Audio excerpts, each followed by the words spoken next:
Bendiciones para todos, les habla el pastor Jonathan Labrador, pastor de esta comunidad cristiana Los Cocuyos en el Valle, aquí en Caracas, Venezuela.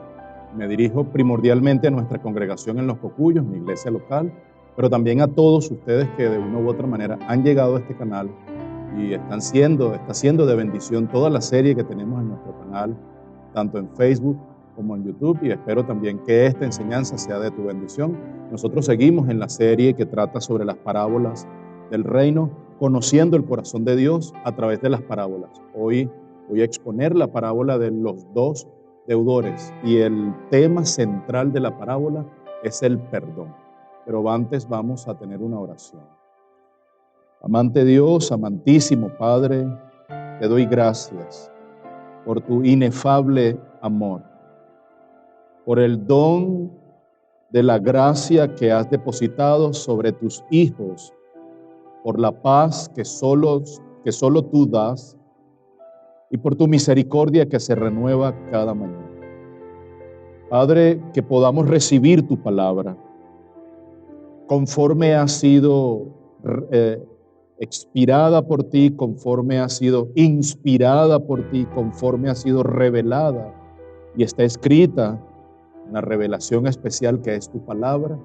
Así podamos recibirla y que pueda ser de beneficio para cada uno de nosotros, que nos podamos acercar humildemente a tu palabra y ayuda a este siervo a mantenerse fiel en la exposición de tu palabra. Y todo para la gloria de tu Hijo amado Jesús. Amén y amén. Como les decía, seguimos en la serie sobre las parábolas del reino. Estaré exponiendo los dos deudores, estaremos en el Evangelio según San Mateo, capítulo 18. Pero me voy a permitir leer el contexto de esta enseñanza. Te pediría siempre que cada vez que te acerques, que te aventures, que tengas un acercamiento a la palabra, para el estudio o para meditar y para reflexionar, siempre tengas presente el contexto de lo que tú estás leyendo. Que puedas acercarte a ella, pero no descuides el contexto, porque en el contexto hay una riqueza muy importante a la hora de tu interpretación. La interpretación particular, aunque la palabra tiene un solo mensaje, pues tiene aplicaciones para nuestras vidas. Al final de la exposición de esta enseñanza, estaremos dando algunas aplicaciones prácticas para nuestro crecimiento. Pero esa es una recomendación que siempre hago, que nos acerquemos primero con humildad a la palabra para aprender de ella, pero también que podamos observar el contexto inmediatamente anterior y el posterior a cada texto que tú estés estudiando. En esta oportunidad estaré en Mateo 18, a partir del versículo 21 y hasta el 35, pero en este momento voy a leer versículos anteriores, porque es importante la información que nos presenta Mateo en el Evangelio, versículos antes del 21, y voy a leer a partir del 15, del versículo 15 hasta el 20, para luego leer desde el 21 hasta el 35. El Señor está dando una gran enseñanza y está dando una enseñanza acerca de la disciplina dentro de la iglesia. Cristo inaugura la iglesia y también instaura la disciplina, porque Dios a quien ama corrige y disciplina, pero Dios a quien no ama, es decir, aquel que no es su hijo, lo deja a la intemperie, lo deja sin amonestación, lo deja sin corrección y sin disciplina. Entonces a esta altura hay una primera conclusión muy sencilla y muy somera, pero tan importante para nosotros. Si tú eres hijo de Dios, en el trayecto de tu vida recibirás disciplina de parte de Dios. Y Dios también utiliza hombres y mujeres para disciplinar a sus hijos. Si estás en el contexto de la iglesia local, entonces el Señor dispone en cada iglesia local de líderes, pastores, ancianos, que puedan ser nuestros guías y también nos exhortan y dirigen nuestras vidas, y muchas veces nos disciplina para que podamos corregir aspectos de nuestro carácter, de nuestro comportamiento. En todo caso, hay un contexto importante que Cristo nos está dejando ver en esta parábola, versículos antes, y tiene que ver con la disciplina de la iglesia. Leo a continuación, Mateo 18, del versículo 15 hasta el 20. Y si tu hermano peca, ve y repréndelo a solas. Hay una instrucción muy clara. Aquí no hay mayor cosa para analizar, está muy claro.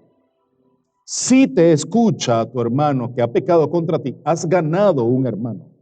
Has ganado a tu hermano. Verso 16, pero si no te escucha, entonces, siguiente paso, lleva contigo a uno o dos más, para que toda palabra sea confirmada por boca de dos o tres testigos. Verso 17, y si se rehúsa a escucharlos, dilo a la iglesia. Y si también rehúsa escuchar a la iglesia, sea para ti como gentil y el recaudador de impuestos. Verso 18, entonces viene Cristo diciendo algo bien contundente. En verdad os digo, y es menester que nosotros podamos entender el contexto en el que está puesto este versículo, porque lo hemos sacado de contexto y hemos enseñado cuánta cosa no está dicha ni enseñada en esta palabra, y tiene que ver con lo siguiente. En verdad os digo, todo lo que atéis en la tierra será atado en el cielo, y todo lo que desatéis en la tierra será desatado en el cielo. Amados, hago una pequeña pausa. Y en este contexto en ningún momento se está hablando de huestes espirituales, en ningún momento se está hablando de manifestaciones espirituales, en ningún momento se está hablando de atar al demonio, a Satanás, a sus ángeles malignos. En ningún momento, ni antes ni después de este versículo, se está hablando de atar a alguna hueste espiritual. Por lo tanto, no es de este tenor la enseñanza que está aquí. Está hablándose acerca de un pecado y del perdón y de la amonestación y la disciplina en el contexto de la iglesia. Pero esto va a quedar mucho más claro en los versículos subsiguientes. Verso 19. Además os digo que si dos de vosotros se ponen de acuerdo sobre cualquier cosa que pidan aquí en la tierra, les será hecho por mi Padre que está en los cielos. Porque donde están dos o tres reunidos en mi nombre, allí estoy yo en medio de ellos. Amados, aquí Cristo está hablando acerca de la comunión de su cuerpo, de la comunión del cuerpo de Cristo en el contexto de una iglesia local. Y en el caso en el que alguno de los hijos de Dios que formen parte de ese cuerpo de Cristo, es decir, del contexto o del entorno de la iglesia local, ha cometido alguna falta en contra de otro, que pueda seguirse este paso, este procedimiento. Primero llévalo a solas, permítele que te escuche. Si él te escucha, pues has ganado un hermano. Si no te escucha, busca testigos. Si no le presta atención a los testigos, llévalo a la iglesia. Y si se rehúsa a escuchar a la iglesia, pues tenlo como gentil y como un recaudador de impuestos. Ahí hay un procedimiento y básicamente tiene que ver con la disciplina en el contexto de la iglesia local. Pastores, líderes, no tengamos temor de administrar disciplina en nuestras iglesias locales. Es bíblico. Es bíblico que podamos, con base a lo que está en Mateo 18, a partir del verso 15, incluso puedes leer versículos antes, cuál es el procedimiento que está establecido en la palabra, qué es lo bíblico para cuando la administración de la disciplina debamos tenerla en los predios de nuestra iglesia local. Pero ahora vamos hacia el versículo 21, que a partir de allí es donde quiero que podamos colocar el foco de atención en el apóstol Pedro.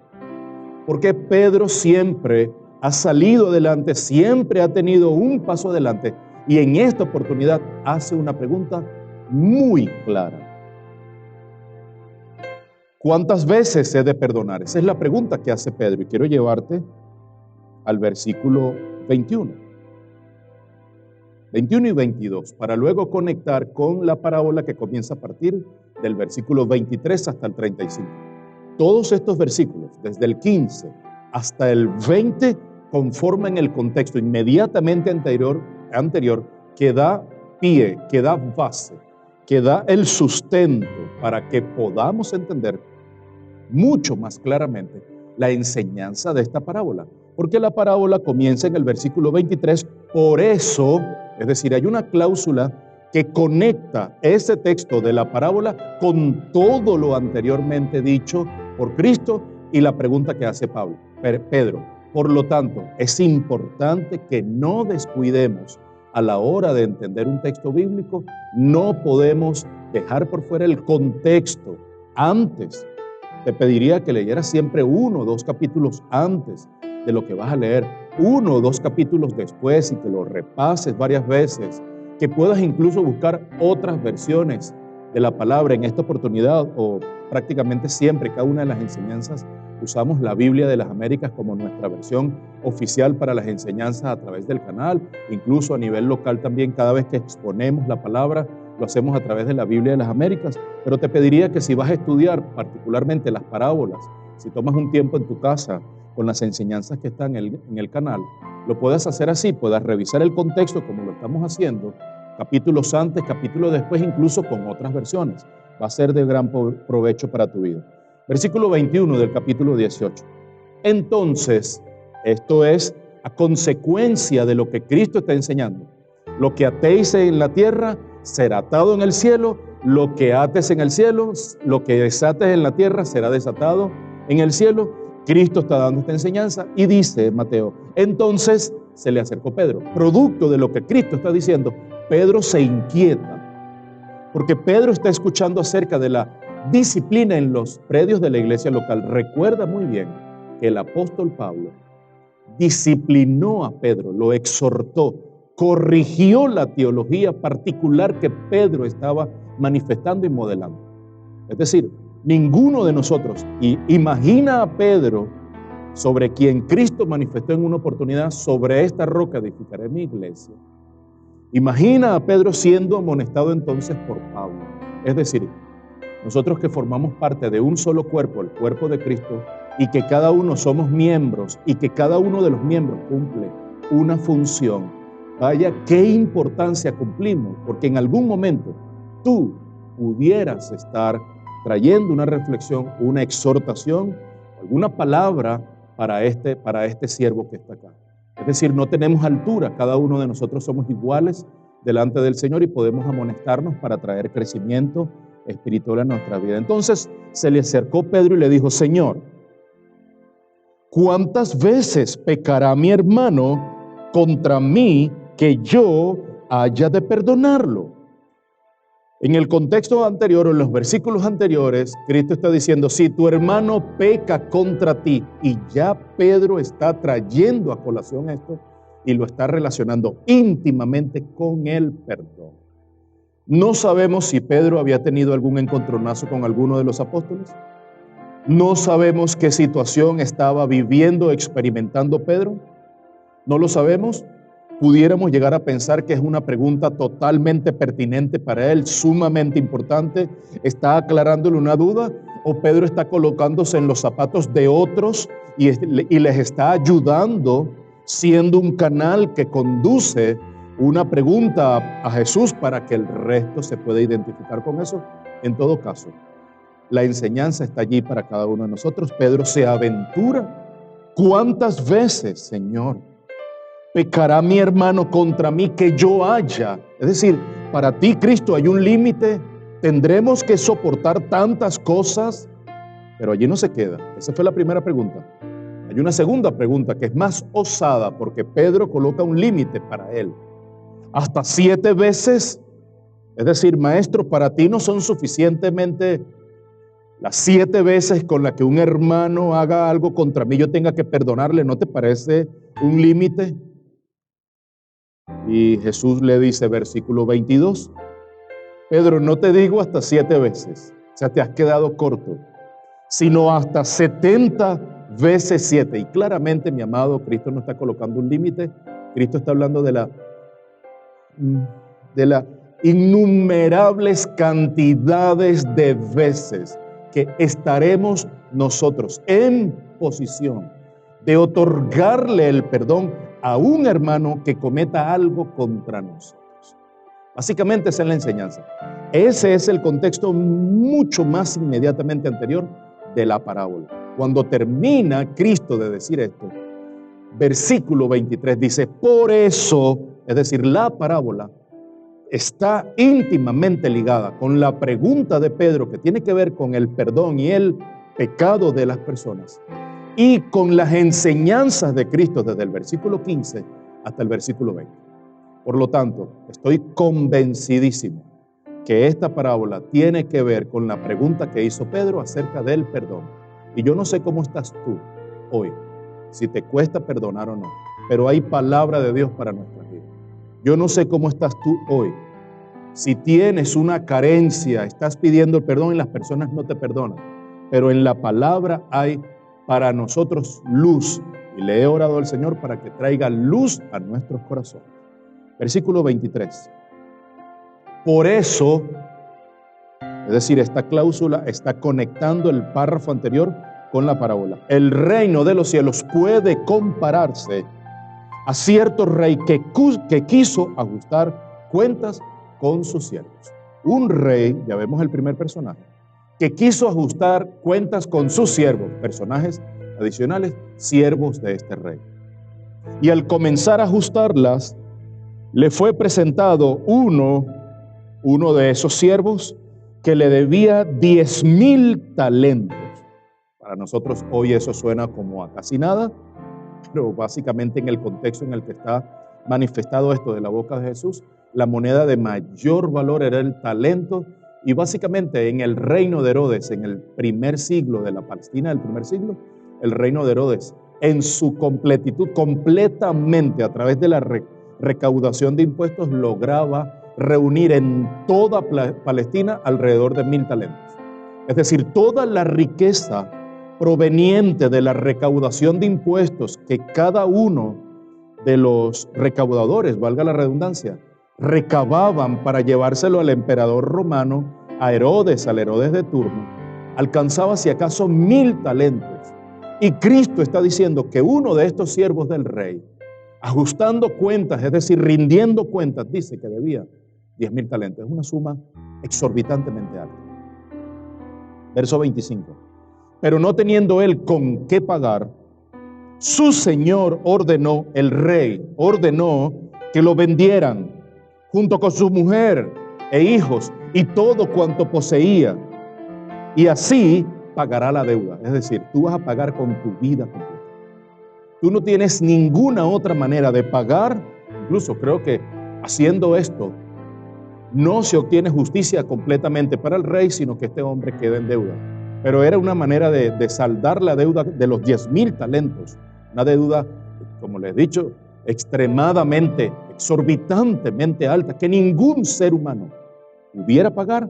Pero el procedimiento era esto: véndanlo, vendan a su mujer, vendan a sus hijos y todas sus posesiones para que puedan pagar la deuda.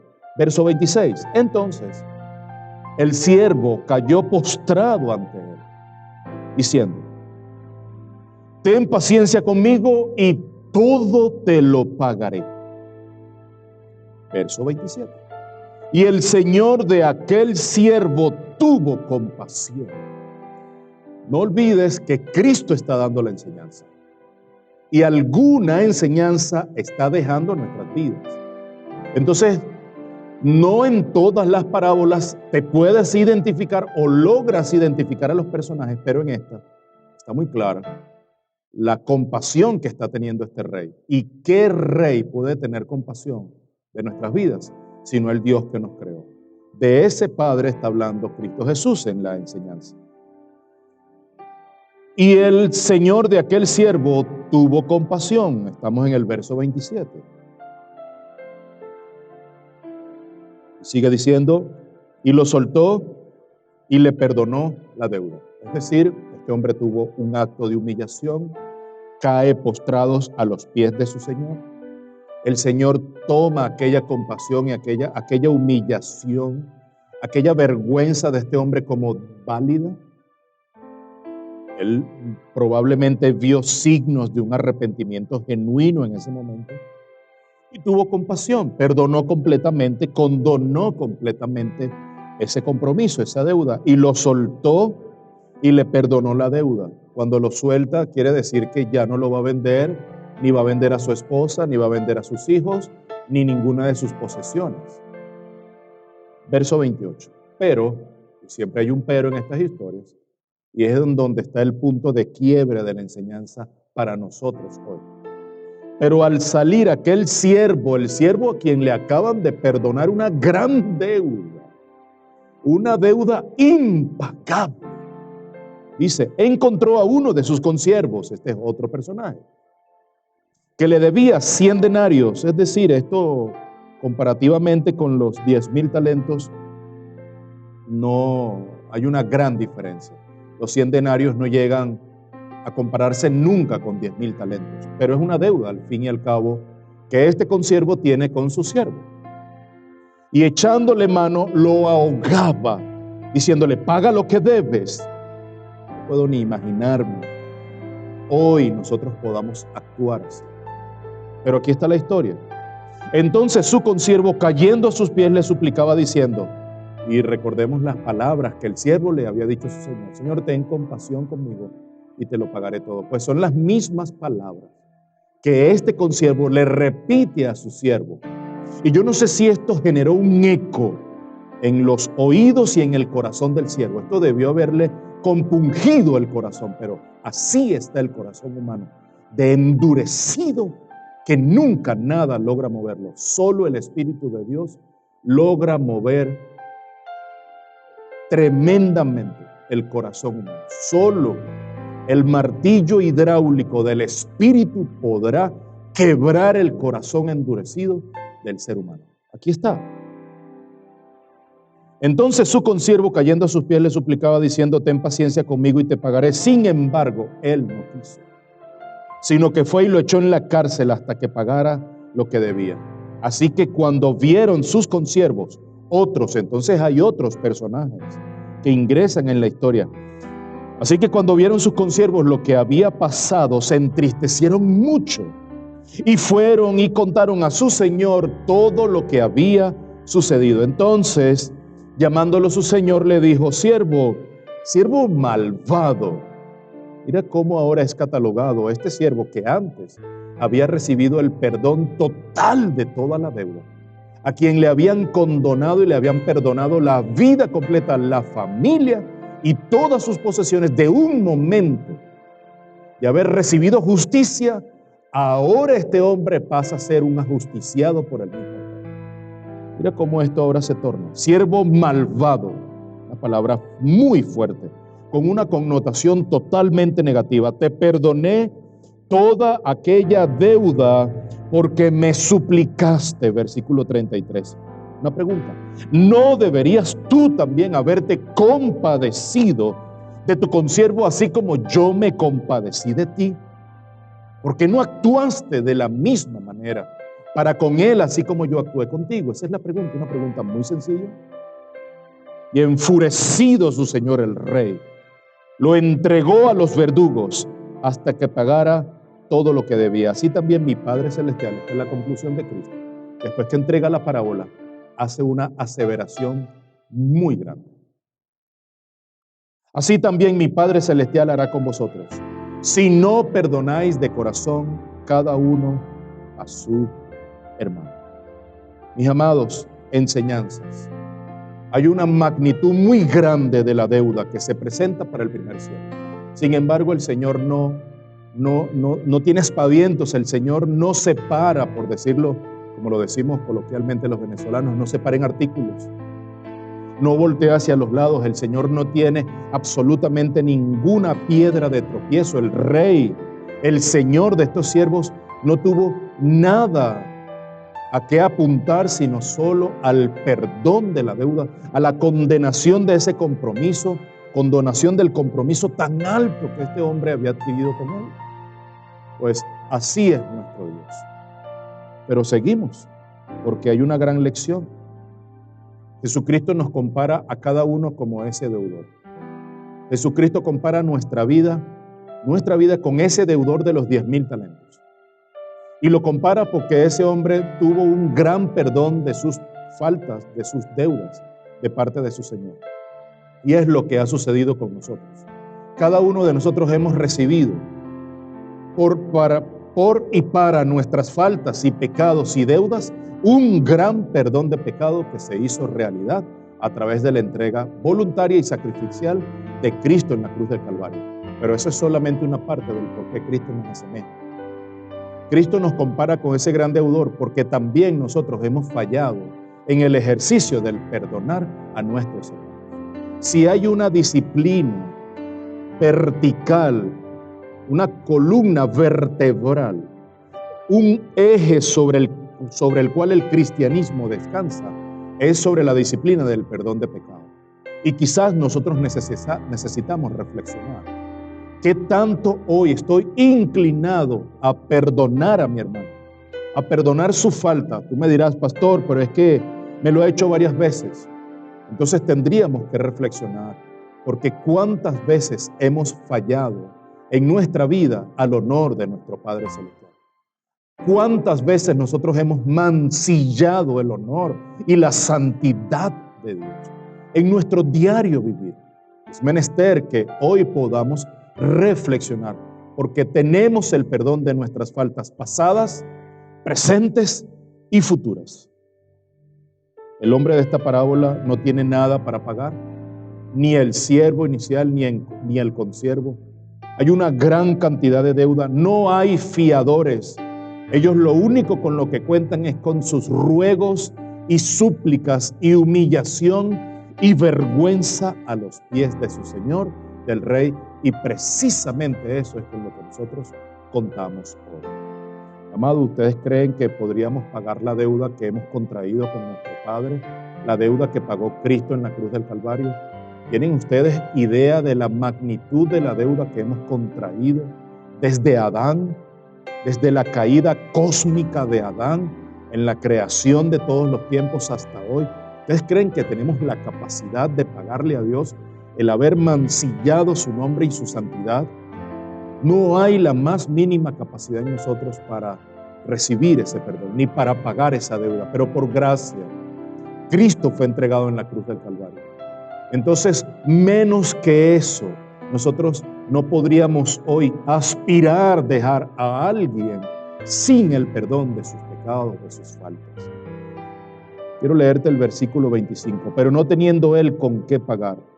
Así estamos hoy. Esa es nuestra situación. No tendríamos con qué pagar la deuda que nosotros adquirimos con nuestro Señor. Versos 26 y 27, el siervo cae postrado ante él y pide, por favor, que su deuda sea cancelada, que tenga compasión. Vaya una afirmación que escribí a medida que estaba redactando el sermón, esta enseñanza. Vaya, ¿qué tipo de rey es ese que le perdonó absolutamente la deuda a este siervo? ¿Qué tipo de Dios tienes tú hoy que te ha perdonado tu deuda completamente? La pasada, la presente y la futura, pero tú hoy no tienes la más mínima intención de hacer lo mismo con tus hermanos, con tu familia, con tus compañeros de trabajo, con tu vecino. ¿Qué tipo de Dios tenemos entonces? Que nosotros no estamos hoy capacitados para poder seguir los pasos del Maestro. Lo que Él hizo fue perdonar nuestras faltas. Pero al salir aquel siervo, versículo 28, encontró a uno de sus consiervos. Y ese es el ejercicio diario. Tenemos personas, pude tener la oportunidad de conversar con una persona personalmente y decirle, mira, ya no me debes más nada, una suma importante de dinero. Pero al ver su dificultad para cancelar, al ver su incomodidad, al ver la situación tan agravante y tan penosa que esta deuda estaba colocando sobre los hombros de esta persona, estoy casi convencido que fue mi Dios directamente el que habló a mi corazón y me pidió que perdonara esa deuda. Y me acerqué a esa persona y le dije, a partir de ahora no me debes nada. Quita toda esa carga que tienes en tu hombro. Quita toda esa pesada carga que tienes en tu hombro. Borra esa deuda. Amados, porque eso fue lo que hizo Cristo Jesús con nosotros. Eso fue lo que hizo el Padre a través de Cristo. El Padre quitó toda nuestra cuenta y la cargó a nombre de Cristo Jesús en la cruz del Calvario. ¿Cómo nosotros hoy no practicar el perdón con nuestros hermanos? Por eso es que en el contexto de esta parábola, Jesucristo dice, todo lo que atéis en la tierra será atado en el cielo, y todo lo que desatéis en la tierra será desatado en el cielo. Está hablando del perdón de pecados, del ejercicio, que a quien le perdonemos el pecado, el Padre perdonará, pero a quien nosotros le retengamos el perdón de pecado, el Padre también se lo retendrá. Entonces yo creo que estamos llamados diariamente a inclinar nuestro corazón, a otorgar el perdón a toda aquella persona que nos ha cometido una afrenta y nos ha colocado en vergüenza y ha pecado en contra de nosotros. Las palabras de este hombre, de estos dos hombres, siervo y consiervo: te ruego que tengas paciencia y compasión conmigo. Y esas no han sido las palabras que nosotros le hemos pronunciado a nuestro Padre, pues muchas personas también nos han pronunciado estas palabras a cada uno de nosotros. ¿Y dónde han estado nuestros oídos misericordios para escucharle y para poder otorgar el perdón de pecados? Este hombre fue amenazado con justicia, el primer siervo fue amenazado con justicia, pero recibió misericordia. La transacción que tenemos en Dios es una transacción contra la naturaleza. En el mundo, si tú tratas mal, el mundo te va a tratar mal. Pero a Dios nosotros le hemos mancillado el nombre. Hemos sido amenazados con justicia, pero la justicia de Dios, que no es la justicia del mundo. Y al final terminamos siendo tratados con misericordia. Pero déjame decirte algo: el siervo inicial, a quien se le perdonaron 10,000 talentos, ese siervo despreció y desperdició la gracia y la misericordia que le había dispensado el rey, y luego fue tratado con la justicia verdadera que viene de un Dios airado, producto de haber nosotros rechazado y despreciado su gracia. Y aquí hay una gran lección: cuando eres amenazado con la justicia, recibes misericordia. Pero cuando tú rechazas la gracia de Dios, eres tratado con justicia. Mantengámonos siempre pensando y enfocados en la gracia de Dios, porque inicialmente nuestra vida ha recibido gracia. El perdón de pecado no es más que gracia que nos habilita para vivir delante del Señor día tras día, solo por los méritos de Cristo. Quiero cerrar con algunos puntos. El cristiano, el Hijo de Dios, debería ser una persona que viva continuamente con un espíritu de perdón, inclinado a perdonar a otros. El Hijo de Dios debería ser una persona que viva continuamente con un espíritu inclinado a perdonar a otros, porque el perdón es central en el cristianismo. Segundo, una vida auténticamente cristiana se caracteriza por perdonar. Una vida auténticamente cristiana se caracteriza por perdonar. Tercero, no permitamos que la amargura crezca en nuestras vidas de tal manera de que nosotros, habiendo sido amenazados con justicia, rechacemos y despreciemos la gracia y luego la misericordia sea retirada de nuestra vida. Cuarto, la aplicación viene del Padre nuestro: y perdona nuestras deudas, como también nosotros perdonamos a quienes nos ofenden. ¿No es esa la oración que con regularidad también nosotros mencionamos delante del Padre, el Padre nuestro? ¿No es una de las primeras oraciones que aprendemos? Pues allí hay una gran lección. Padre, perdona nuestras deudas, así como también, es decir, nosotros mismos, porque Cristo nos los enseñó, estamos condicionando el perdón que estamos recibiendo a un previo ejercicio del perdón de pecados que ya nosotros hemos ejercido para con otras personas. Quinto, si no estamos ansiosos de perdonar a aquellos que nos han ofendido, no deberíamos esperar que otros nos perdonen a nosotros mismos. Finalizo con esto. Nosotros, como hijos de Dios, deberíamos ser conocidos como la gente que perdona. Wow, pero los cristianos evangélicos sí perdonan a la gente. ¿Qué tanto mal le hacen y cómo les perdonan? Me parece que son hasta mensos, me parece que son tardos, me parece que son tontos. Pues no importa cómo te catalogue la sociedad. Los hijos de Dios, los cristianos evangélicos, aquellos que se identifican con la vergüenza y la locura de la cruz de Cristo, nosotros deberíamos ser conocidos como las personas que perdonan. Porque el corazón de la fe cristiana es el perdón de pecado. Yo espero que esta enseñanza haya sido de bendición para tu vida. Yo espero que esta enseñanza haya traído una gran lección para tu vida y que el Espíritu Santo haga su obra en cada uno de nosotros. Oro para cerrar la enseñanza. Padre, que esta palabra sea de gran exhortación para nosotros. Te pediría, Padre, que nos deje una gran lección, que quede una gran enseñanza en nuestras vidas. Padre, perdóname, porque mi corazón no está inclinado a perdonar a otros. Si me han ofendido, lo más pronto que hago es llenarme de amargura, de ira, de resentimiento, de incomodidad. E inmediatamente voy en contra de las personas, pero he visto mi corazón que te ha fallado y cada día yo puedo experimentar tu perdón. Sobre mi vida yo he experimentado la libertad que solo tu perdón trae a nuestras vidas. Entonces, ¿cómo ponerme por encima de eso?